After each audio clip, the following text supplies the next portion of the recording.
Jeff, I think if you would have ended up with yet another quote, which I know that you appreciate very much, which is, "I have a dream." And if I would ask you on behalf of this great audience, is it a dream or is it a reality? In other words, Jeffrey Sachs, one of the biggest thinkers we have been able to welcome here, what is your judgment? What is your scenario? What is your plausible scenario for the world by 2050? You presented huge opportunities, huge challenges. But frankly, if I ask you on the scale of 10, and I think I'm asking this on behalf of all these people here, what is your guess on we will be successful in solving this huge complex equation? We'll be living in 2030, 2050 in the dream world, which will solve all these problems in a balance with our planet. How would you score that chance?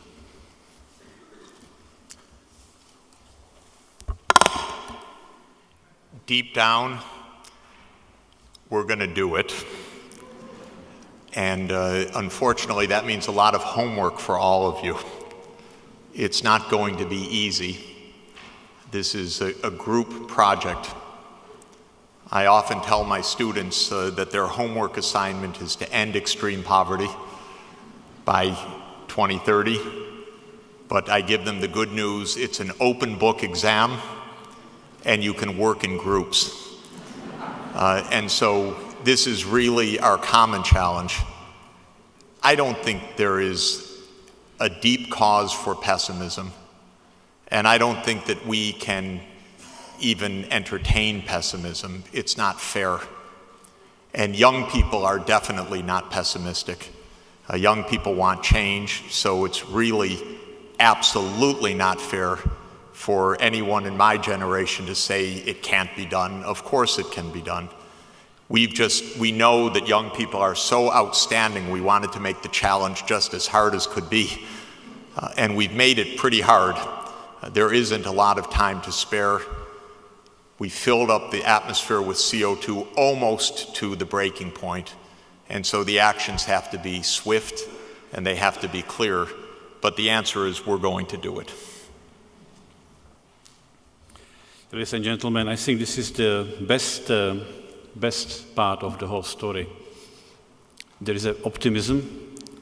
We are set for a mission which is accomplishable, says Jeffrey Sachs. And I think that's what we all say, and we should not only believe him, but act to the direction. I am left with one more task before we close, and this is a task which goes back to IIASA history and which is at heart of the IIASA current position and future. IIASA has been privileged in many ways, of course, starting with the extremely forthcoming and welcoming attitude of this country, which invited IIASA, this unique product of the Cold War, unique product of the JFK thinking, and of the thinking of other presidents, Lyndon Johnson, Mr. Khrushchev, Mr. Brezhnev, and Mr. Kosygin, to it Austria. And we have been extremely privileged to see many of the current world leaders, Nobel Prize winners, academy presidents, ministers, heads of states, big businessmen, leaders of the largest banks, to pass through this fantastic house called IIASA. And we are yet another time at a fantastic restart of the future. IIASA is living again in the global context. We are increasing our membership. Large countries are coming to us. All the BRIC countries are part of IIASA.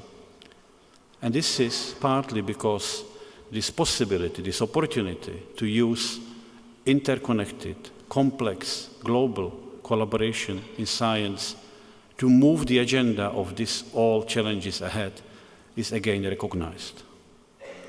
And what we decided to do, to call upon all these great alumni, Nobel Prizers, some of them are 94. You met maybe 2 years ago, Professor Schelling, Nobel Prize Economy, IIASA colleague, still coming back to work with us, to call them back and to come to help us in this mission, to reach out to regions where IIASA is still not connected, like Middle East, to reach out to these big challenges which Jeffrey so eloquently explained to us.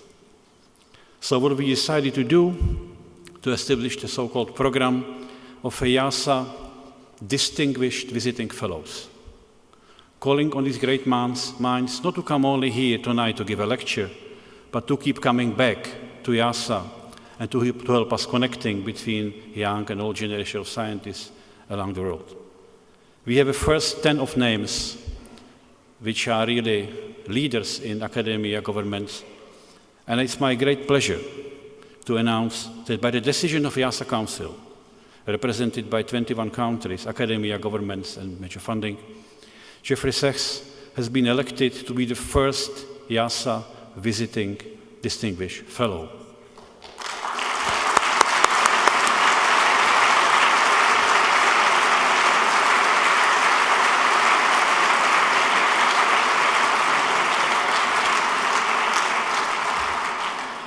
Which means two things in practice. First, I can hand over first certificate to Jeff here, which is putting him in this category of IIASA Distinguished Visiting Fellows. Jeff, it's yours.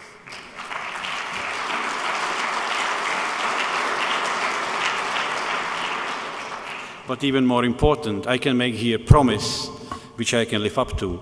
This means that Jeff is going to come back. Not only to Albach, but every year, right, to spend a couple of weeks with IIASA and other colleagues. So please, this is, I think, something which we should applaud and thank Jeff for agreeing to do this.